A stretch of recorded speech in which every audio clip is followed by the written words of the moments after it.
Doubt ले लेता हूँ। सबसे पहला डाउट एक बच्चे ने पूछा था और वो ये था कि अगर एक बॉडी को फ्री फॉल करवाया जाता है, अगर एक बॉडी को फ्री फॉल करवाया जाता है, फ्री फॉल का मतलब है उसको ग्रेविटी में छोड़ दिया जाता है। अगर एक बॉडी को फ्री फॉल करवा दिया जाता है, यानी कि रिलीज कर दिया जाता है with the initial velocity of 0 metre per second under the action of the gravity, under the action of the gravity, और ये body half of the height cover करती है, ये body half of the height cover करती है। मान लो कि total height मेरे पास यहाँ पर h है, ये टोटल हाइट h है, तो हाफ ऑफ द हाइट यानी कि h/2 last second of its motion, last second of its motion, last second of its motion, यानी कि अगर यहाँ पर ये बॉडी 0 सेकेंड पे चलना शुरू होती है, ये बॉडी सेकेंड पर यहाँ पर पहुंच जाती है, तो h/2 का distance last second of its motion तो n-1 से लेके n सेकेंड के बीच में होगा। और टीचर मुझे बोलता है कि यहाँ पर मुझे ये बताना है कि इस टावर की या इस ऑब्जेक्ट की हाइट आपके पास किसके बराबर।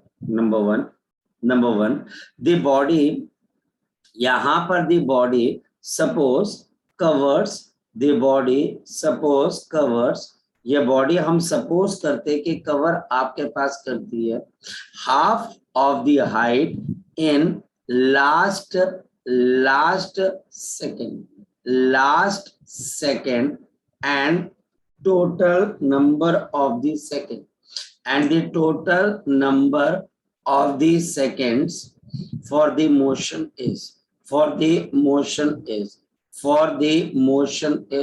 जो total number of second of the motion बच्चे हमारे पास कितने के बराबर है, शाबाश बताओ बच्चे, सेकेंड से।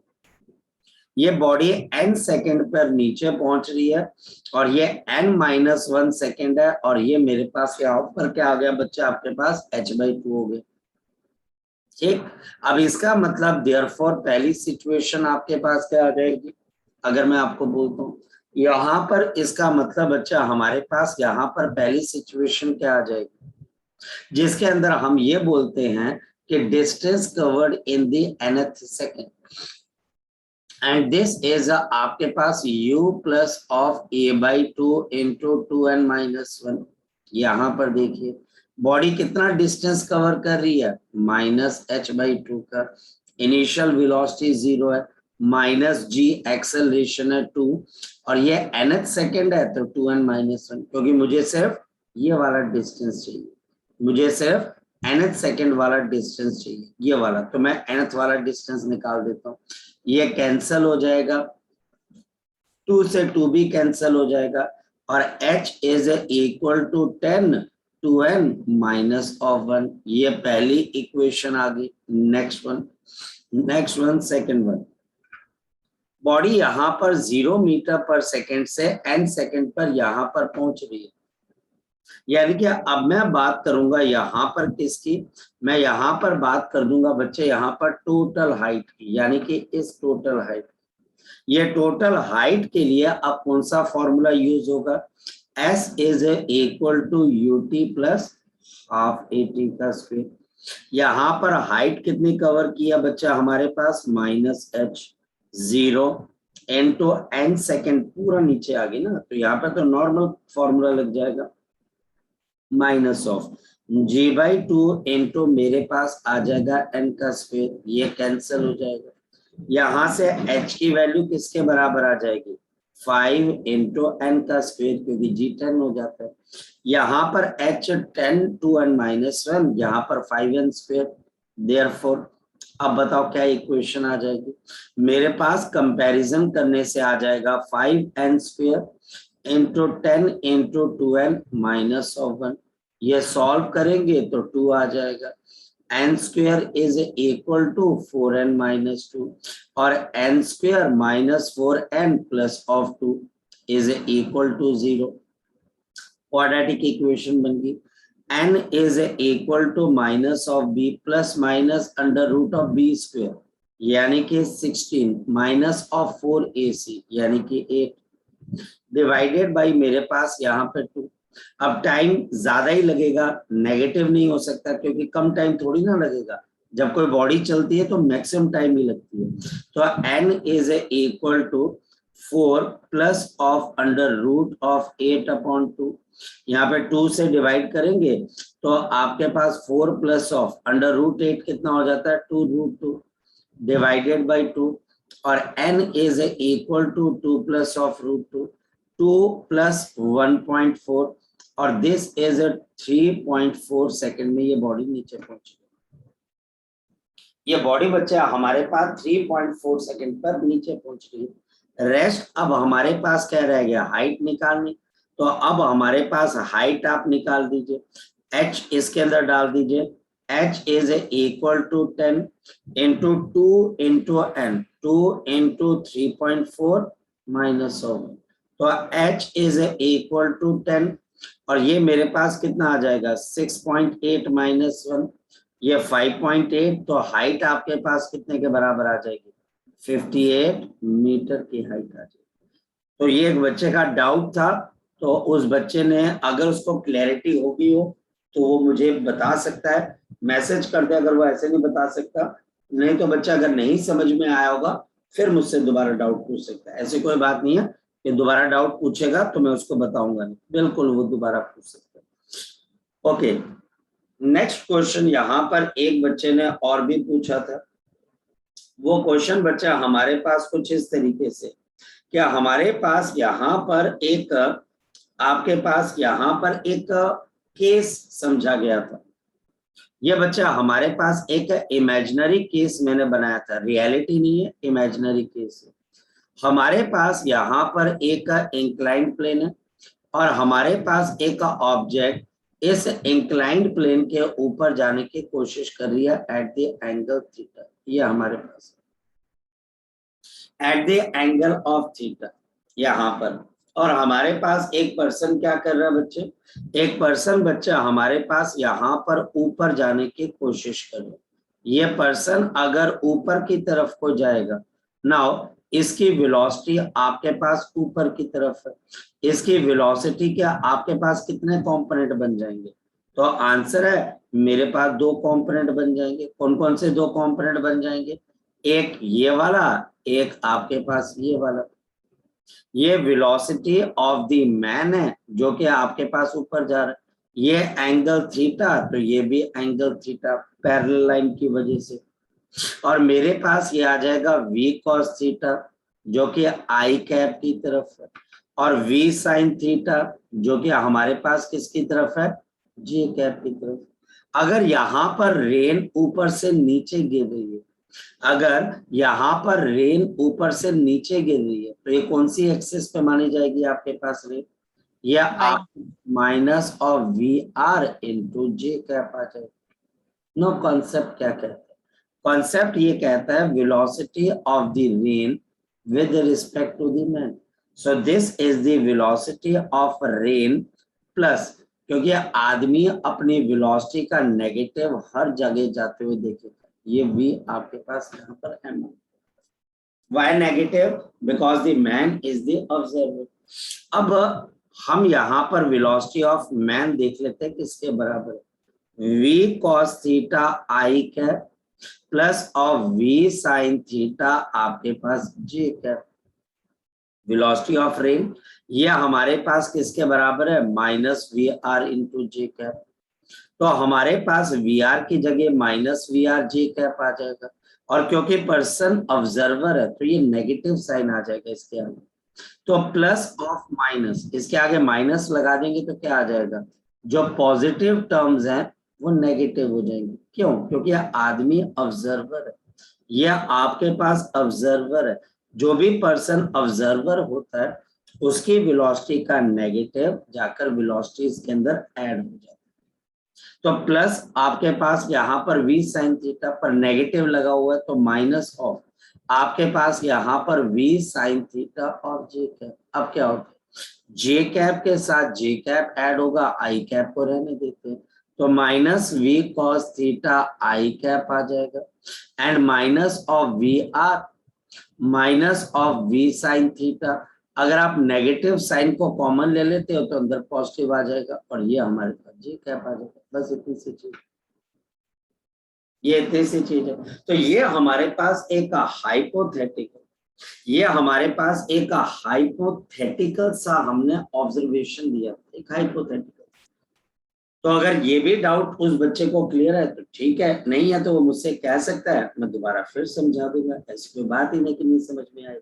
एक्सक्यूज मी सर, सर जब इसमें पूछा हुआ था कि क्या वो उसे हॉरिजॉन्टली बारिश जो है हिट कर सकती है, तो सर फिर उसमें एक्चुअली जब मैं इसको इक्वेट कर रही थी तो वो इक्वल टू 0 तो आ जाते, लेकिन साथ में नेगेटिव साइन आ रहा था कोई इसका। बात नहीं, इसका मतलब है कि आदमी को ऊपर नहीं चढ़ना पड़ेगा, नीचे उतरना पड़ेगा। मेरी बात समझ रही है? यानी कि आदमी का, ये आदमी अगर ऊपर के बजाय, सही तो बोल रही है तू, क्योंकि जब ये आदमी नीचे की तरफ को उतरेगा तो अगेन इसकी वेलोसिटी के दो कंपोनेंट बन जाएंगे। ये इसका मतलब ये कि जो नेगेटिव साइन आ रहा है वो ये बताना चाह रहा है कि ऊपर जाते हुए कभी भी नहीं आएगा, जब ये नीचे उतर रहा होगा तो हो सकता है कि इसको रेन कैसे गिरे बच्चे, हॉरिजॉन्टली गिरे।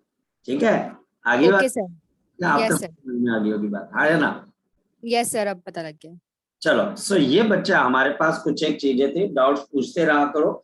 हो सकता है कि बच्चे मैं डाउट उस वक्त ना बता सकूं, लेकिन इसका मतलब ये नहीं है कि तुम डाउट ना पूछो, क्योंकि डाउट बच्चे मैं हमेशा। बोलो सर, मैंने आपको एक बहुत पहले ना एक डाउट भेजा था सर।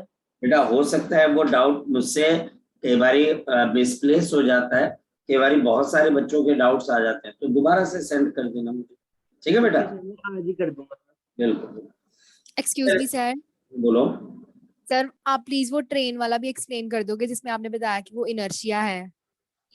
देखो बच्चे, हमारे पास जो ट्रेन वाली, पहली बात तो बच्चे वो एग्जेजरेटेड है, उसमें एयर की फ्रिक्शन भी लग रही है नितिका, इसकी वजह से बच्चे ऐसा होता है। इसका मैं तुझे प्रैक्टिकल एग्जांपल देता हूं, और वो ये कि जब भी आप किसी चलती हुई ट्रेन से उतरते हो या चलती हुई गाड़ी से कोई भी पर्सन उतरता है, तो क्या वो पर्सन उतरते ही रेस्ट पे आ जाता है या वो पर्सन थोड़ी देर तक उस ट्रेन के साथ चलता है? मुझे एक बात बताओ। थोड़ी देर तक चलता है ट्रेन के साथ। ये इनर्शिया ऑफ डायरेक्शन और इनर्शिया ऑफ मोशन दोनों को बताता है बच्चों, मेरी बात समझ रहे हो? ये बताता है कि आप अगर मूविंग प्लेटफॉर्म से अलग होते हो तो मूविंग प्लेटफॉर्म से अलग होके आप उसकी वेलोसिटी को शेयर करते हो। ये आपके पास बिल्कुल कॉन्सेप्ट की क्लैरिटी है, आप बिल्कुल बच्चे उसकी वेलोसिटी को शेयर करते हो। अगर ऐसा नहीं होता तो चलती हुई गाड़ी से अगर कोई भी इंसान उतरता है तो वो बच्चा हमारे पास उस वेलोसिटी को क्या करता है बच्चे, शेयर करता है। जिसको आप इनर्शिया ऑफ मोशन भी बोल सकते हैं, और वो उसी डायरेक्शन में चलता है जिस डायरेक्शन के अंदर गाड़ी चलती है। इसको हम इनर्शिया ऑफ क्या बोल सकते हैं बच्चे, डायरेक्शन भी बोल सकते हैं। तो ये बिल्कुल सिंपल है। आप उसको मूवी के सीन के साथ रिलेट करोगे तो वहां पर एयर फ्रिक्शन भी आ जाती है, जो कि हमारे सिलेबस में अभी नहीं है बच्चे। ठीक है बेटा, ये चीज। Okay sir. हाँ श्योर है, बोलो बच्चे। सर, जो आपने बताया कि जैसे मूविंग अगर ट्रेन से कोई कूदता है तो सर उसकी बॉडी का मोशन मतलब क्या होगा? जैसे हम कहते हैं ना सर, जब अगर बस की ब्रेक लगती है तो जब वो हमारी हमारी जो लोअर बॉडी होती है वो रहती है एकदम वो मोशन से रेस्ट में आती है, लेकिन upper body remains in the motion. तो ऐसे करके तो वो आगे को जाएगी फिर। तो हाँ, सर इस केस में क्या होगा? इस केस में बच्चे, सर जो मूविंग ट्रेन में ना, मूविंग ट्रेन से जंप करने वाला केस। तो आप अपने क्वेश्चन का आंसर देके फिर मुझे बोल रहे हो कि आंसर दीजिए। सर मेरे को थोड़ा ना एक्चुअली कंफ्यूजन हो रही है सर। ऐसा ना, अगर सर में क्वेश्चन आता है कि हम उसका फिर हम ये लिखेंगे upper upper part of the body and lower part of the अगर बॉडी के बारे आप लिख सकते हो, कोई बात नहीं, लिख सकते हो। आप क्वेश्चन का अपना आंसर खुद ही दे रहे हो बच्चे, आप अपने क्वेश्चन का आंसर खुद ही दे रहे हो ना बच्चे, हाँ है ना? अगर आप उस आदमी के पाँव को पकड़ लो नीचे, जैसे ही वो कूदा आप उसको भागने से रोक लो तो वो आदमी नीचे गिरेगा, वो आदमी बच्चे नीचे गिरेगा और उसका माथा बच्चे जाकर जमीन पे लगेगा। मेरी बात को अंडरस्टैंड कर पा रहे हो? इस वजह से बच्चे में। वहां यस सर। पर, हाँ बिल्कुल बच्चे, बिल्कुल सही कह रहे हो, ये इसका आंसर है जो आप बोल रहे हो। इसके अलावा इसका कोई आंसर नहीं हो सकता। ठीक है बच्चे? Okay sir. नेक्स्ट वन बच्चे। सो कल बच्चे हमने यहाँ पर थर्ड लॉ को बच्चे यहाँ पर समझने की कोशिश की थी, और यहाँ पर बच्चे हमारे पास थर्ड लॉ से रिलेटेड बहुत सारे एग्जांपल्स आ जाते हैं। द थर्ड लॉ के अंदर बच्चे सबसे पहली एग्जांपल बच्चे हमारे पास क्या आ जाती है? Recoiling of a gun. Recoiling of a gun. Recoiling of a gun. अगर बच्चे हम गन को देखते हैं बच्चे, तो हमारे पास इस गन के केस के अंदर क्या आता है बच्चे हमारे पास? अगर हम गन के केस के अंदर देखते हैं बच्चे इस तरीके से यहाँ पर, तो गन के केस के अंदर बच्चे हमारे पास यहाँ पर एक गन को के अंदर से जैसे ही किसी बुलेट को फायर किया जाता है, जैसे ही बच्चा हमारे पास यहाँ पर किसी बुलेट को फायर किया जाता है, ये बच्चा हमारे पास गन है, और इस गन में से बच्चा हमारे पास जैसे ही हम किसी बुलेट को फायर करते हैं, व्हाट विल हैपन? जैसे बुलेट आगे की तरफ को जाती है, ये गन कहाँ की तरफ को रिकॉइल होती है? बताओ शाबाश। ये गन आपके पास कहाँ? Back direction. यहाँ पर हमारे पास इस बुलेट के ऊपर एक्शन होता है, ये बुलेट के ऊपर बच्चा हमारे पास एक्शन होता है, बुलेट के ऊपर हमारे पास यहाँ पर एक्शन होता है, ये बुलेट बच्चा हमारे पास एक्शन होता है, और बच्चा हमारे पास इस गन के ऊपर क्या होता है बच्चा? बताओ शाबाश। रिएक्शन। ये गन के ऊपर बच्चा हमारे पास यहाँ पे रिएक्शन होता है। तो एक पे बच्चा हमारे पास एक्शन होता है, तो दूसरे पे बच्चा हमारे पास रिएक्शन हो जाता है। नंबर 2, यहाँ पर नंबर 2 है a man walks forward. A man walks forward. एक आदमी फॉरवर्ड डायरेक्शन में कैसे चलता है? By pushing the ground backward. By pushing the ground backward. By push the ground backward. अगर कोई आदमी ग्राउंड को बैकवर्ड डायरेक्शन के अंदर पुश करता है, पीछे की तरफ, तो बच्चा हमारे पास पर्सन कहाँ की तरफ को चलता है बच्चे? आगे की तरफ को चलता है। यानी कि अगर कोई पर्सन, मान लिया जाए बच्चे कि हमारे पास यहाँ पर मूव कर रहा है, अगर हमारे पास यहाँ पर कोई पर्सन है बच्चे जो कि ग्राउंड के ऊपर बच्चा हमारे पास क्या कर रहा है बच्चे? मूव कर रहा है, ट्रेवल कर रहा है।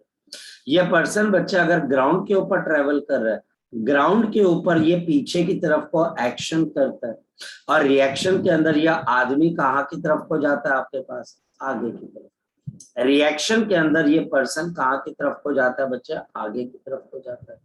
ये दूसरी एग्जांपल है। इसी तरीके से बच्चा हमारे पास यहाँ पर क्या आ जाता है? It is difficult to walk on the ice और the it is difficult to walk it is difficult to walk on the ice or on the sand. On the ice or on the sand. Reason क्या है बच्चे?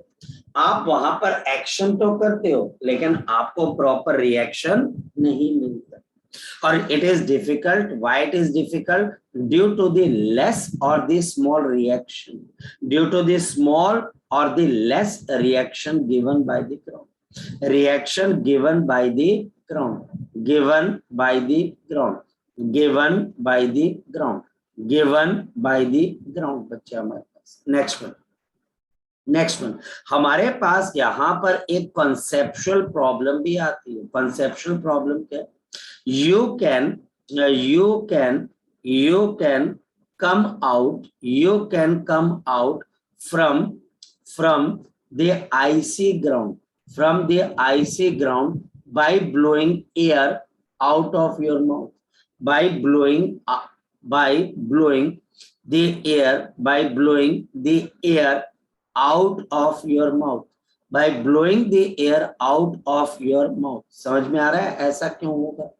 जब आप आइसी ground, बर्फ वाले ground के अंदर, हालांकि ये थ्योरेटिकल चीजें हैं, ये सिर्फ किताबों के अंदर अच्छी चीजें लगती हैं, प्रैक्टिकली ये पॉसिबल नहीं है। अगर आप किसी आइसी ग्राउंड के अंदर अगर आप फंस जाते हो और आप बच्चे मुंह से हवा आगे की तरफ को निकालते हो, व्हाट विल हैपन? यहाँ पर ऐसा करने से बच्चे हमारे पास क्या होता है? आप बच्चे एक एक्शन करते हो अपने आसपास के एनवायरनमेंट में, तो उसके रिएक्शन की वजह से आप कहाँ की तरफ को आ जाते हो बच्चे? पीछे की तरफ को आ जाते हो। आप बच्चे वहां से पीछे की तरफ आप एक्शन करते हो, मुंह से हवा निकालकर एक्शन करते हो, और रिएक्शन में देखो ये सारी कहावती चीजें, यानी कि इसका रियलिटी से कोई लेना देना नहीं, लेकिन ऐसा कहा जाता है, बस कितनी बात समझ। तो रिएक्शन में आपकी बॉडी के ऊपर एक फोर्स लगेगी और आप पीछे की तरफ को धक्का लगेगा, ऐसा कहा जाता है, ये रियलिटी नहीं है। नेक्स्ट वन बच्चे हमारे पास एस्ट्रोनॉट, एस्ट्रोनॉट, जो बच्चे हमारे पास एस्ट्रोनॉट है, if lose the contact, lose contact with the spaceship, lose contact with the spaceship, lose the contact with the spaceship, can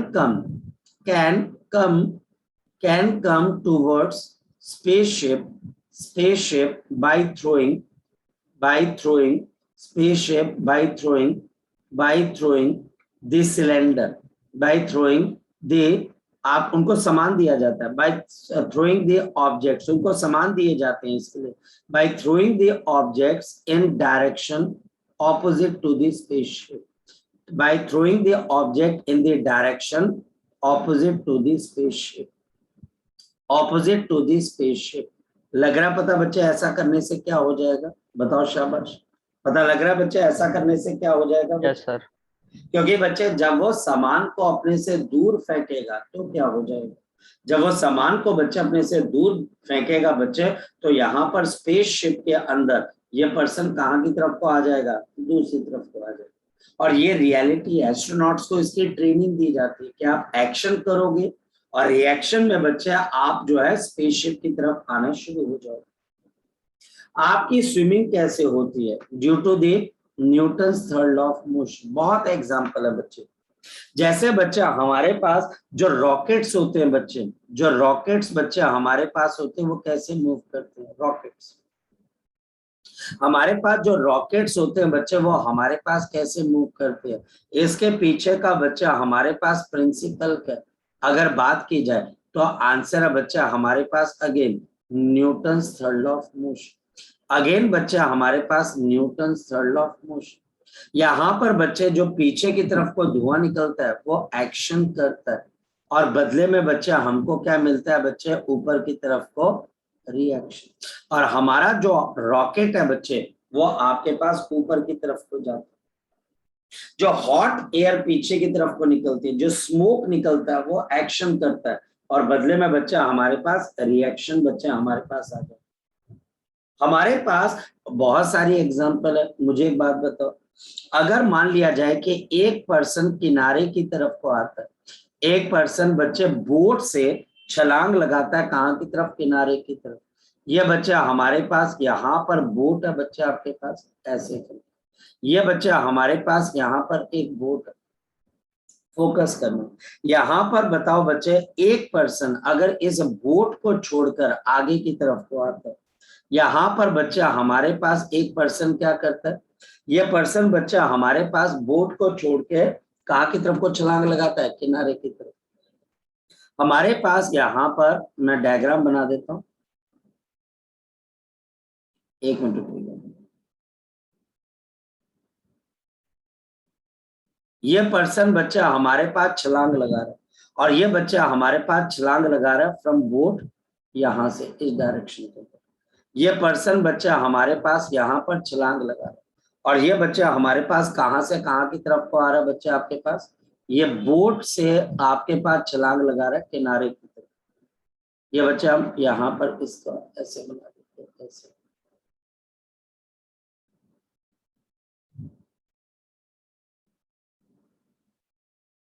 ये बच्चा हमारे पास यहाँ पर ये छलांग लगा रहा है बच्चा हमारे पास ऐसे। ये बच्चा हमारे पास छलांग लगा रहा है, तो ये पर्सन बच्चा अगर बोट से बच्चा छलांग लगा रहा है किनारे की तरफ, तो बताओ ये बोट कहाँ की तरफ को जाती है? शाबाश बताओ। पीछे की तरफ जाती है, बैक डायरेक्शन। ये बोट बच्चा हमारे पास पीछे जाती है जब ये आदमी आगे जाता है, यानी कि ये एक्शन कर रहा है और रिएक्शन के अंदर ये बोट कहाँ की तरफ को जा रही है? आई थिंक सो ये सारे पॉइंट्स आपको क्लियर है कि हमारे पास यहाँ पर न्यूटन्स का आपके पास यहाँ पर बच्चे क्या करता है बच्चे, कैसे कैसे न्यूटन्स का थर्ड लॉ यहाँ पर काम करता है बच्चे। हमारे पास बच्चे यहाँ पर क्या अब आ जाती है बच्चे सिग्निफिकेंस। अगर टीचर आपको यहाँ पर पूछता है कि तीनों लॉ से तुम्हें क्या समझ में है, सिग्निफिकेंस, याद रखना मेरे पास जो फर्स्ट लॉ है बच्चे वो क्या बताता है, जो सेकेंड लॉ है वो क्या बताता है, और जो थर्ड लॉ है बच्चे वो क्या बताता है। जरा मैं आपको अंडरस्टैंड करवाता हूँ। फर्स्ट लॉ बच्चे हमको नेचुरल स्टेट ऑफ मोशन बताता है। फर्स्ट लॉ बच्चा हमारे पास क्या बताता है बच्चे, नेचुरल स्टेट। अगर किसी बॉडी के ऊपर नेचुरल स्टेट ऑफ मोशन, ये हमको समझाना चाहता है कि अगर कोई भी ऑब्जेक्ट के ऊपर फोर्स ना लगाई जाए तो वो बॉडी कैसे चलने की कोशिश करती है, स्ट्रेट लाइन के लिए।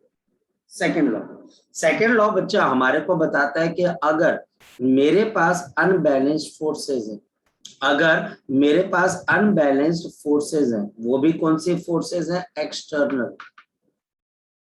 अगर मेरे पास अनबैलेंस्ड एक्सटर्नल फोर्सेस हैं तो इसकी वजह से बच्चा हमारे पास क्या हो जाता है, द बॉडी इज एक्सेलरेटेड।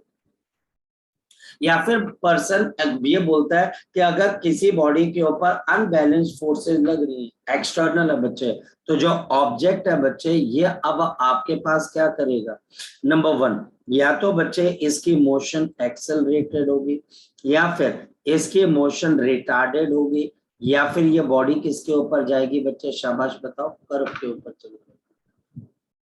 या फिर ये बॉडी बच्चा हमारे पास किसके ऊपर चली जाएगी बच्चे, कर्व के ऊपर चली जाएगी। नेक्स्ट है बच्चा हमारे पास यहाँ पर क्या चीज आ जाती है बच्चा, हमारे पास थर्ड लॉ। थर्ड लॉ बच्चा हमको बोलता है all the forces of the nature exist in the pair, all the forces of the nature exist in the pair। ये बच्चा हमारे पास किस में एग्जिस्ट करते हैं बच्चा, आपके पास इन दी पेयर्स। यहाँ पर सारे के सारे बच्चे हमारे पास क्या आ जाते हैं, ये हमारे पास तीनों लॉस के सिग्निफिकेंस।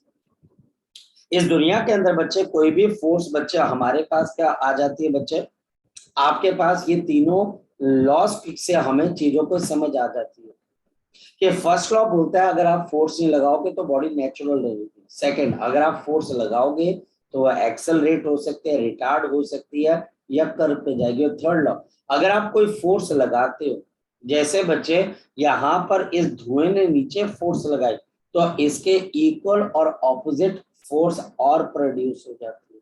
अगर ये आदमी आगे की तरफ जंप लगाता है, फोर्स लगाता है, अपने आप को एक्सेलरेट करता है, तो बच्चे इस बोर्ड के ऊपर बैक डायरेक्शन के अंदर फोर्स लग जाती है। नेक्स्ट वन रिमेंबर, इस बात को ध्यान में रखना बच्चा हमारे पास कि the Newton second law of motion is the real law of motion. The Newton second law of motion, second law of the motion is the real law of motion, is the real law of the motion. This is the real law of motion. The Newton's second law is the real law of motion. जो Newton का second law बच्चे वो हमारे पास real law of motion है बच्चे। Please इस बात को बच्चे दिमाग में रखना।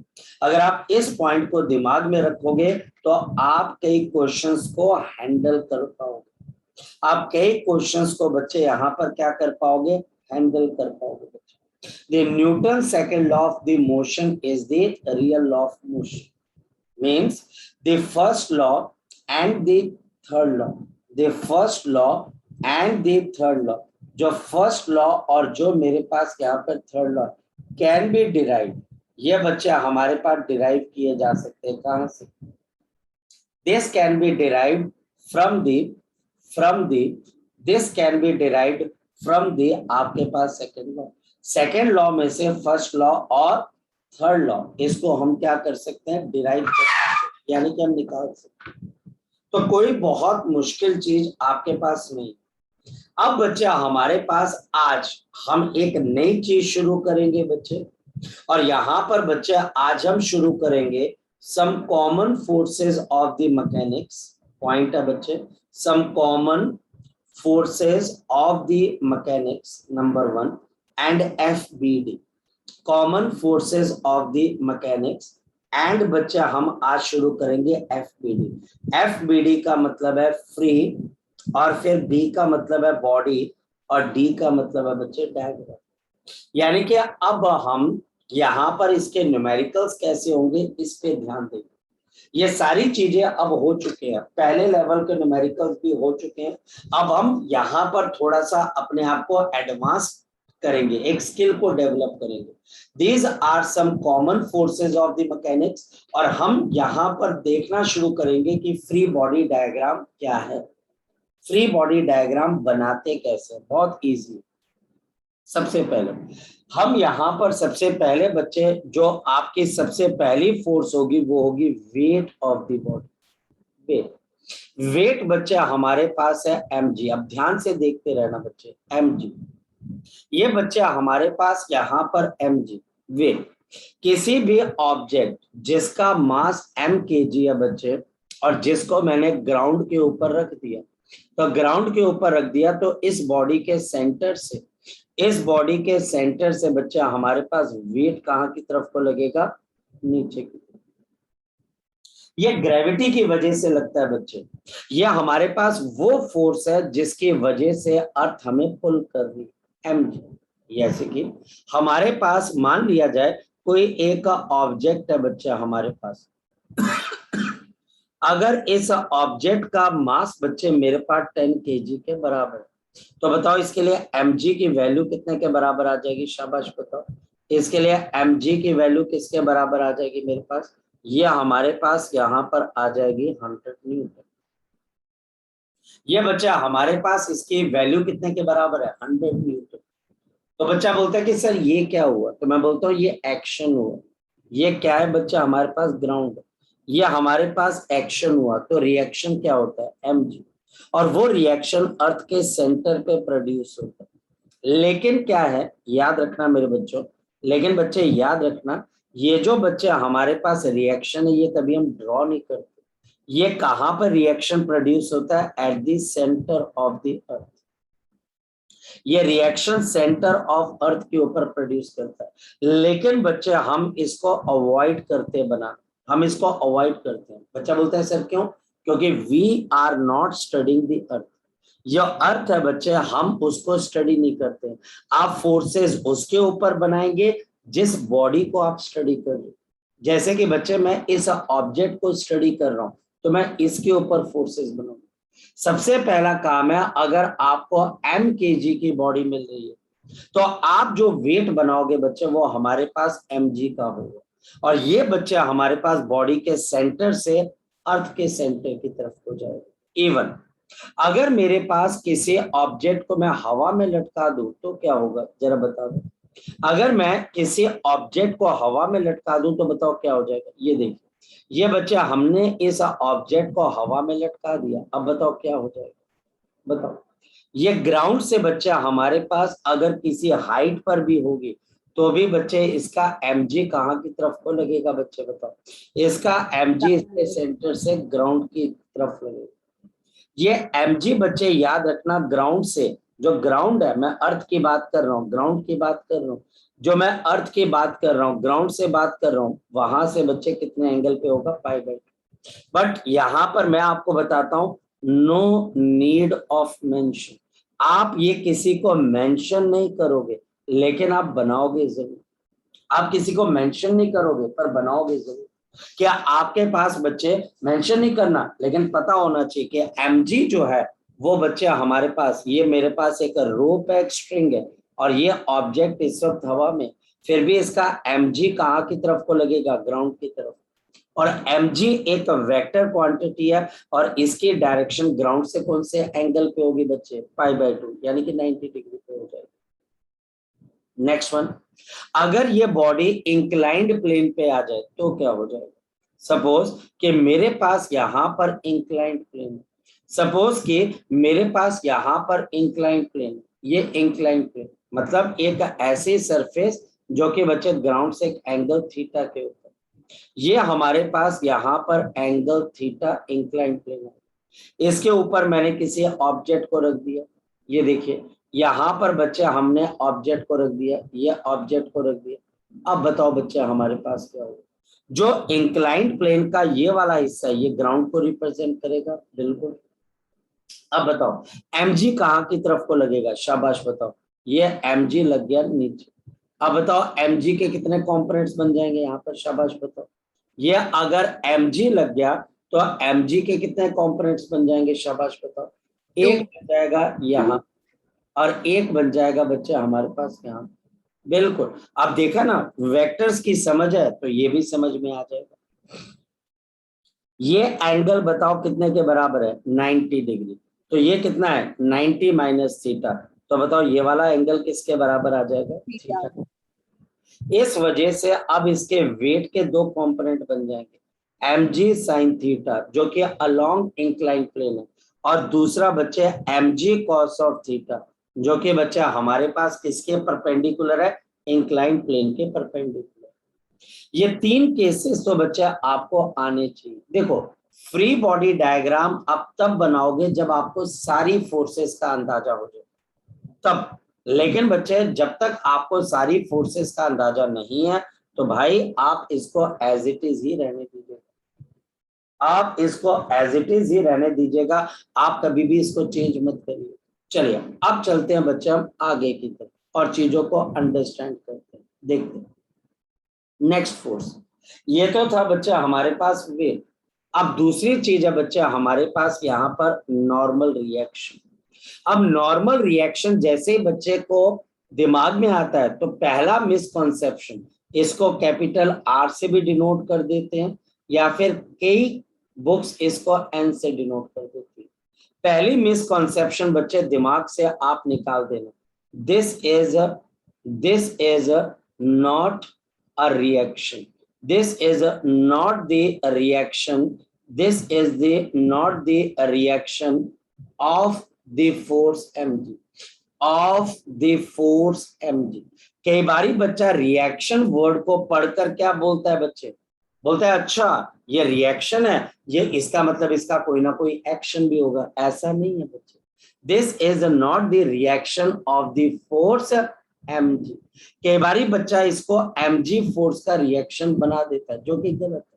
पर नॉर्मल रिएक्शन बनता कैसे? नंबर 1, व्हेन जब बच्चे हमारे पास दो बॉडीज बच्चे हमारे पास क्या आ जाती हैं बच्चे? Are in contact. जब दो बॉडीज बच्चे हमारे पास कॉन्टैक्ट के अंदर आती हैं, बिल्कुल टच, यानी कि बच्चे they should be touching each other, ये बच्चे एक दूसरे को टच करनी चाहिए, they should be touching each other, इन दोनों को बच्चे आपके पास टच करना चाहिए। When the two bodies are in contact and they are touching each other, then बच्चे हमारे पास यहाँ पर क्या आ जाती है? देन बच्चे हमारे पास यहाँ पर क्या चीज आ जाती है आपके पास? Then the normal reaction develops across them. The normal reaction, जो नॉर्मल रिएक्शन है बच्चे वो हमारे पास क्या होता है? Develops across them, develops across them, develops across them. ये बच्चे एक दूसरे से बच्चे हमारे पास क्या हो जाता है? नॉर्मल रिएक्शन डेवलप हो जाता है। इसके भी पेयर होते हैं, यानी कि रिएक्शन गलती से किसी बंदे ने यूज करना शुरू कर दिया, आज तक यूज करते हैं इसको R से, या फिर बच्चे हमारे पास क्या होती है बच्चे? आपके पास N से डिनोट होता है। पहली बात ध्यान से समझो। दूसरा, नॉर्मल रिएक्शन की डायरेक्शन क्या होगी? नॉर्मल रिएक्शन बच्चे एक तो perpendicular to the contact area, to the contact, यानी कि जहां पर कांटेक्ट सरफेस है उस कांटेक्ट सरफेस के परपेंडिकुलर हो, नंबर 1। और नंबर 2 बच्चे याद रखना, नॉर्मल रिएक्शन। दूसरी बात बच्चे याद रखना कि नॉर्मल रिएक्शन जो हमारे पास है capital F, this is away, या फिर बच्चे हम बोल सकते हैं towards the body, towards the body. मैं समझाता हूं इसका मतलब क्या है। टूवर्ड्स द बॉडी का मतलब क्या है? जैसे किसी भी बॉडी का वेट जो है वो उस बॉडी के सेंटर से कहां की तरफ को जा रहा है बच्चे? बताओ जरा। यहाँ पर इसका वेट कहां से कहां की तरफ जा रहा है? ये बॉडी के पास आ रहा है कि बॉडी से दूर अर्थ के अंदर जा रहा है? बताओ शाबाश। बॉडी से दूर अर्थ के अंदर जा रहा है। ये बच्चे mg इज गोइंग अवे, ये बच्चा हमारे पास गोइंग अवे, ये दूर जा रहा है बच्चे, ये बच्चा हमारे पास दूर जा रहा है, ये यहाँ पर बच्चा हमारे पास दूर जा रहा है, ये mg बच्चा हमारे पास यहाँ से दूर जा रहा है और टुवर्ड्स दी बच्चा हमारे पास ग्राउंड जा रहा है। लेकिन नॉर्मल रिएक्शन ऐसा नहीं। नॉर्मल रिएक्शन बच्चा हमारे पास कैसा है जरा देखते हैं। दो बॉडीज को कांटेक्ट, ये बॉडी की तरफ आता है, ये बॉडी के बच्चे हमारे पास तरफ आता है।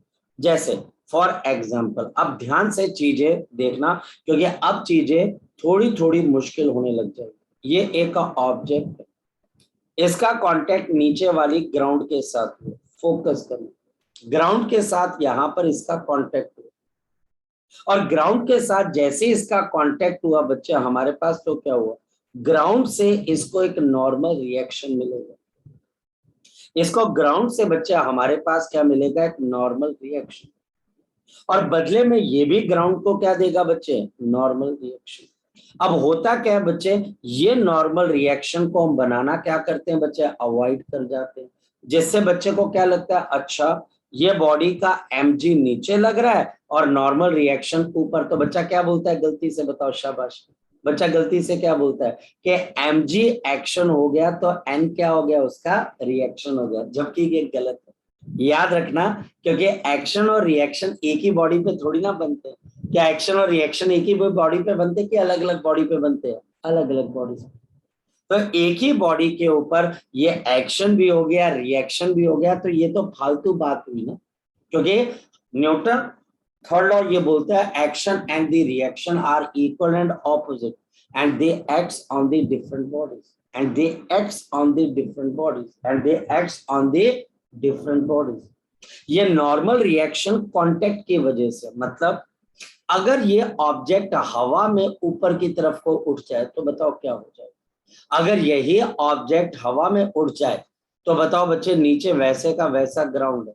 अब ये इसको मैंने रस्सी से ऊपर लटका दिया, अब बताओ बच्चे यहाँ पर क्या नॉर्मल रिएक्शन आएगा बच्चे हमारे पास, बताओ शाबाश, नहीं आएगा। No sir. No sir.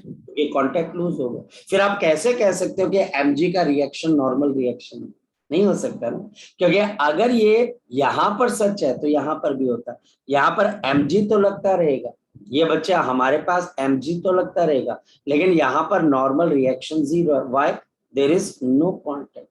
तो अगर टीचर कभी ये वर्ड यूज करे लूजिंग द कांटेक्ट, यानी कि कांटेक्ट लूज हो गया, या लीविंग द सरफेस, यानी कि आपके पास लीव कर गया सरफेस, लीविंग सरफेस, तो आपको करना क्या है, लीविंग द सरफेस, आपको करना क्या होता है बच्चे, आपको करना ये होता है कि वहां पर जहां पर भी नॉर्मल रिएक्शन आ रहा है आपने उसकी वैल्यू को क्या पुट कर देना है, जीरो। आपने उसके नॉर्मल रिएक्शन की वैल्यू को क्या पुट कर देना बच्चे, जीरो पुट कर देना, बस इतना काम करो। नॉर्मल रिएक्शन हमेशा कांटेक्ट की वजह से आता है, मैं समझाता हूं कैसे।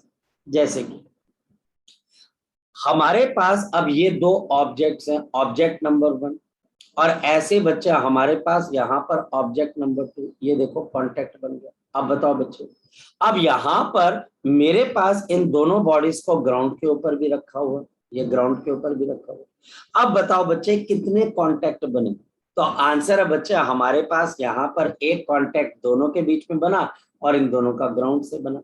तो याद रखो बच्चे, देखो कितने नॉर्मल रिएक्शन, इसको एक नॉर्मल रिएक्शन ग्राउंड से मिलेगा, इसको भी ग्राउंड से मिलेगा, ये बदले में ग्राउंड को भी अपना अपना नॉर्मल रिएक्शन देंगे। ये बच्चे नॉर्मल रिएक्शन, देखो सरफेस चेंज होगी तो नॉर्मल रिएक्शन भी चेंज हो जाएगा, क्योंकि ये मटेरियल पे डिपेंडेंट है, मटेरियल पे डिपेंडेंट है। नॉर्मल रिएक्शन का मतलब है दोनों बॉडीज का कांटेक्ट कितना स्ट्रांग या कितना वीक है, तो वो बच्चे स्ट्रांग इसका ज्यादा हो सकता है, इसका ज्यादा हो सकता है, इसलिए आप अलग अलग लिख देते हो, क्योंकि दोनों बॉडीज अलग अलग, अलग अलग बॉडीज का अगर कांटेक्ट होगा तो बच्चा हमारे पास नॉर्मल रिएक्शंस भी अलग अलग हो जाएंगे। जैसे बच्चा हमारे पास इसके लिए देखा गया तो N1 आ गया और इसके लिए देखा गया तो बच्चा हमारे पास N2, फिर इन दोनों का कांटेक्ट यहाँ पर हो गया तो बताओ क्या आ जाएगा, यहाँ पर इसका नॉर्मल रिएक्शन यहाँ पर और इसका यहाँ पर। लेकिन एक बात है बच्चे, नॉर्मल रिएक्शन पेयर्स में कैसे बनते हैं? ये N1 है तो ग्राउंड को ये भी N1 देगा, ग्राउंड इसको N2 दे रहा है तो ये भी ग्राउंड को N2 देगा। अगर ए बॉडी को, ये वाली बॉडी देखो, दूसरी बॉडी हमको नॉर्मल रिएक्शन देती है, तो ये बॉडी अगर पहली वाली को नॉर्मल रिएक्शन दे रही है N3, तो बदले में ए बॉडी भी बी को कौन सा नॉर्मल रिएक्शन देगी बच्चे? N3। ये पेयर्स में। और बॉडी का वेट अभी मैंने बनाया नहीं क्योंकि अभी उसकी कोई जरूरत नहीं थी। नॉर्मल रिएक्शन बच्चे हमारे पास बनता ही ऐसे, नॉर्मल रिएक्शन बच्चे हमारे पास बनता ही ऐसे, याद रखना।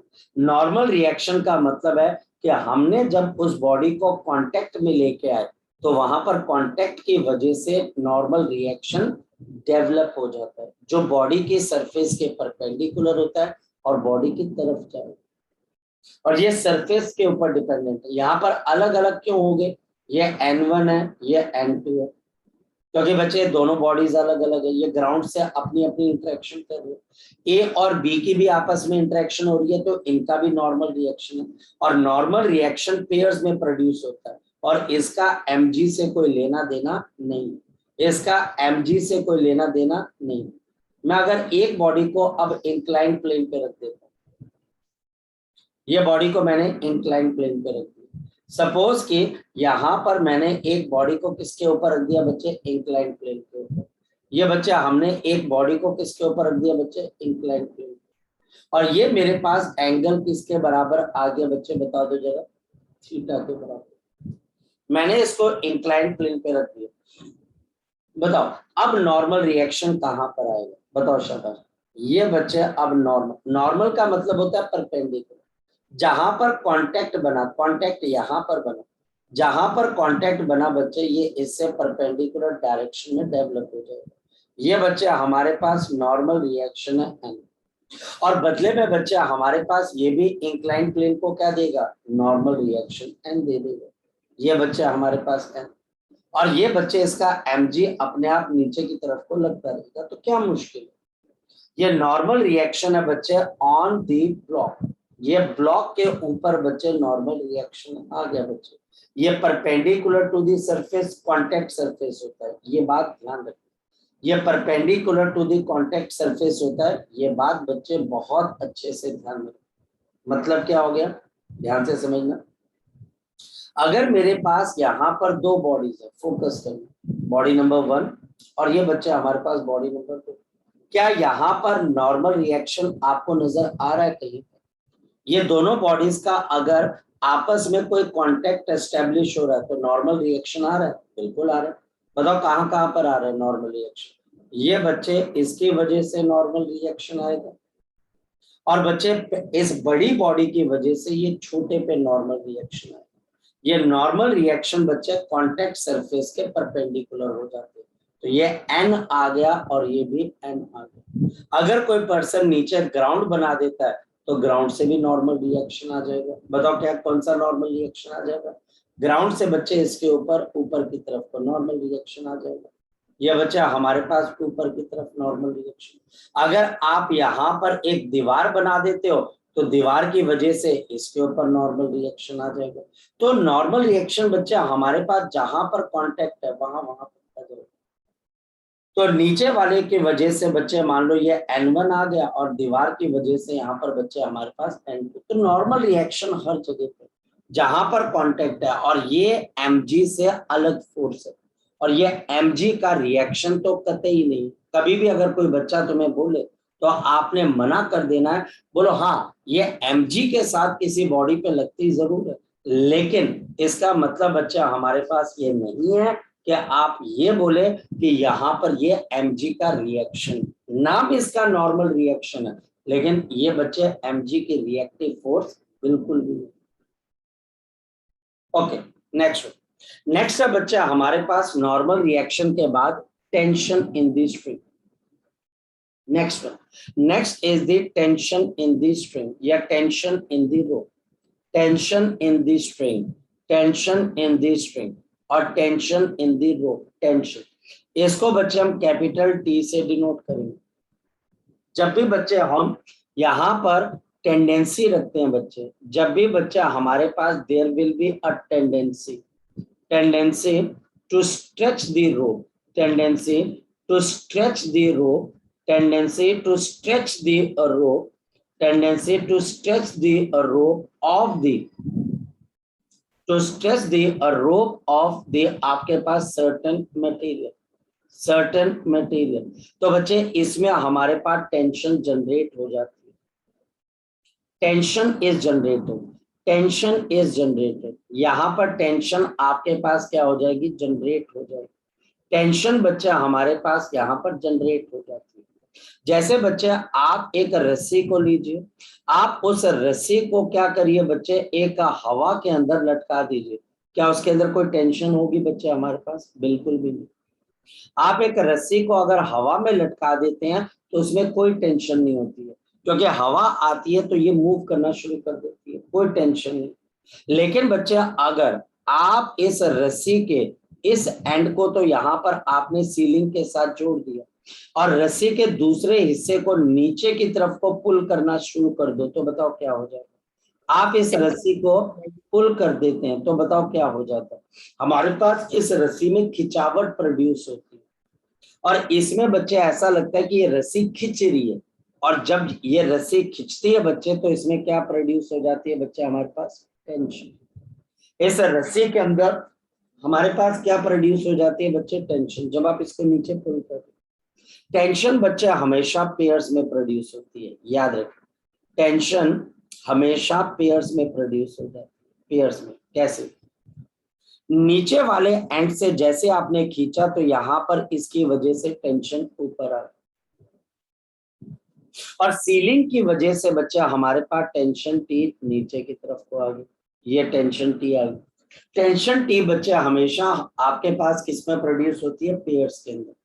ये तभी होगी जब आप रस्सी को खींचने की क्या करते हो बच्चे? एक टेंडेंसी रखते हो। अगर आप रस्सी को हवा में लटका दे, there will be no tension.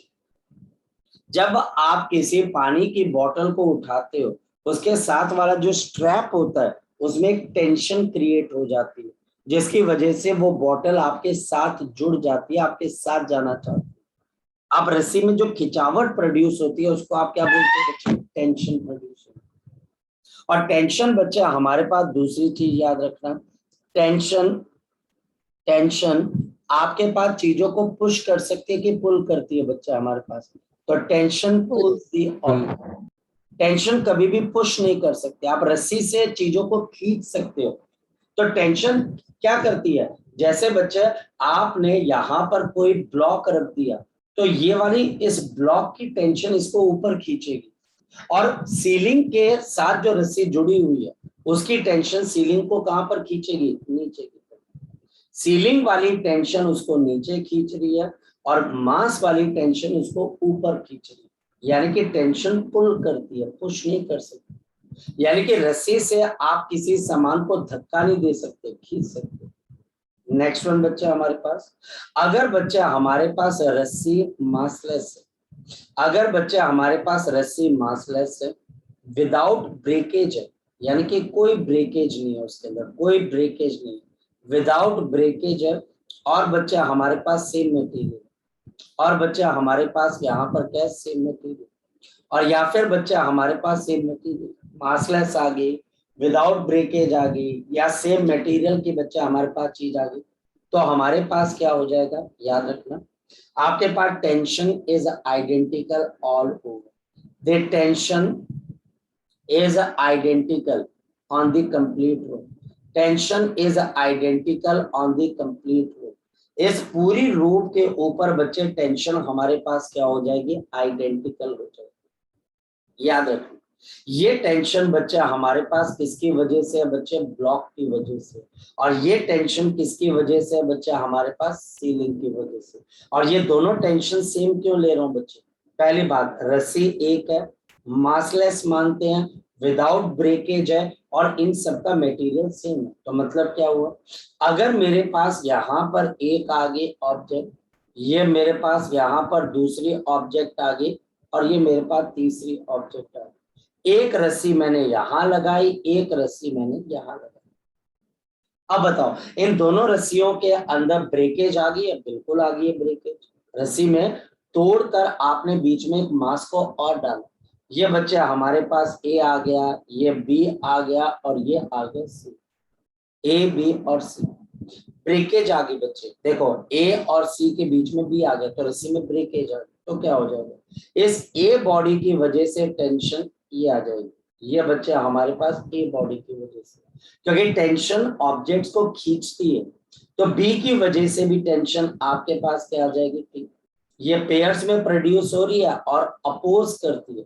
Tension लेने का नहीं है, देने का है। तो ए बॉडी टेंशन दे रही है, ले नहीं रही बच्चे।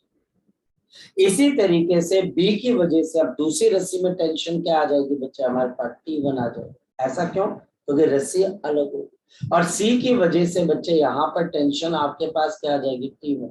क्यों? क्योंकि बच्चे अब रस्सी इसमें तो कॉन्टिन्यूशन के अंदर, अब ये बी की वजह से इस रस्सी में टेंशन है और ये बच्चे सी की वजह से इसके अंदर टेंशन। रस्सी बी और सी के अंदर एक जैसी है, मासलेस है, विदाउट लीकेज है, सेम मटेरियल है, टेंशन बच्चे हमारे पास आइडेंटिकल हो जाएगी, पर आपस में ये दोनों टेंशन सेम नहीं होगी। और रीजन क्या है बच्चे हमारे पास?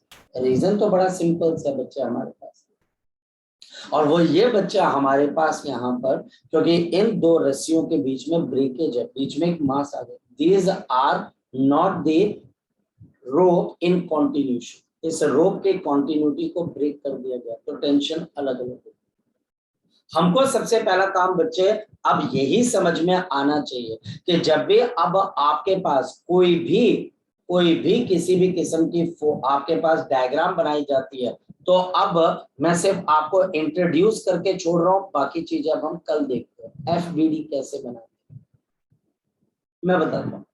एफबीडी कैसे बनाते हैं? अब इसको एफबीडी बोलते हैं, फ्री बॉडी डायग्राम नहीं बोलते, एफबीडी। सपोज के बच्चे मेरे पास यहाँ पर ऐसे एक, आपके पास यहाँ पर इंक्लाइंड प्लेन, और मेरे पास यहाँ पर एक ऑब्जेक्ट आ गया जिसका वेट mg। इसके साथ बच्चे मैंने यहाँ पर रस्सी लगा दी और यहाँ पर बच्चे रस्सी को मैंने एक सपोर्ट के साथ जोड़ दिया। अब मुझे बताना है इस पर टोटल कितनी फोर्सेस काम कर रही होंगी, बताओ शाबाश। एक, आपके पास वेट mg नीचे की तरफ को काम कर रहा हो। दूसरा, इस वेट का एक कंपोनेंट आपके पास यहाँ पर काम कर रहा होगा mg sin थीटा। तीसरा, आपके पास एक यहाँ पर काम कर रहा होगा, क्या आ जाएगा? mg cos theta. और इंक्लाइंड प्लेन की वजह से, कांटेक्ट है ना, प्लेटफॉर्म की वजह से नॉर्मल रिएक्शन।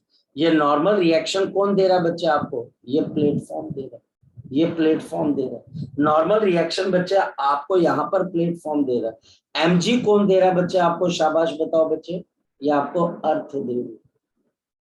अब बताओ बच्चे, यहाँ पर ये रस्सी लगी हुई है, तो इस मास की वजह से इस रस्सी में क्या प्रोड्यूस हो जाएगी बच्चे? बताओ जरा। टेंशन। और बच्चे टेंशन अब अकेली नहीं होती है। अगर ये मास इस रस्सी को टेंशन दे रहा है, तो सीलिंग भी बच्चे इसमें आपके पास यहाँ पर टेंशन टी, सीलिंग या फिर सपोर्ट टेंशन टी दे रही है। अब मैं आपको बताता हूँ फ्री बॉडी डायग्राम कैसे बनाते हैं, बड़ा सिंपल सी बात। ये जो मास है, ये मास को बच्चे अब आप एक पॉइंट मास बॉडी मान लीजिए, ऐसे ये बन गया। ये मैंने m kg की बॉडी, इस पे बच्चे एक फोर्स टेंशन T पीछे लग रही है, ये वाली। एक बच्चे फोर्स आगे लग रही है, कौन सी वाली बच्चे बताओ जरा? mg sin theta. एक फोर्स बच्चे ऊपर लग रही है, कौन सी बच्चे आपके पास? Normal reaction. और नीचे बच्चे हमारे पास एक लग रही है आपके पास यहाँ पर mg cos थीटा। क्या मुझे mg बनानी चाहिए? नहीं। क्यों? क्योंकि आप mg के कंपोनेंट्स बना तो चुके, तो बार बार mg क्यों बनाने? आपने कंपोनेंट्स बना लिए। अब बच्चे हम इसको क्या बोलते हैं? This is the free body diagram of the block. ये बच्चे हमारे पास इस ब्लॉक का क्या बन गया? Free body diagram. यानी कि इस मास पे कितनी फोर्सेस काम कर रही है? नंबर बताओ बच्चे। नंबर 1, एक इस पे टेंशन T काम कर रही है, दूसरा इस पे बच्चे mg फोर्स काम कर रही है, और तीसरा प्लेटफॉर्म की वजह से कौन सी फोर्स काम कर रही है? शाबाश बताओ। Normal reaction. आप एक बॉडी पे सारी फोर्सेस को दोबारा से ड्रॉ करते हो, जहां पर आप बॉडी को फ्री, उसको अलग से बनाते हो, उसको अलग से स्टडी करते हो तो आप बोलते हो फ्री बॉडी पैराडाइज। ठीक, चलिए सो कल बच्चे हम यहीं से कंटिन्यू करेंगे, तब तक आप इसको थोड़ा सा पढ़ के आइएगा और डाउट होंगे तो वो मुझे सेंड कर दीजिएगा। चलिए बच्चे, ओके बच्चे, बाय बाय।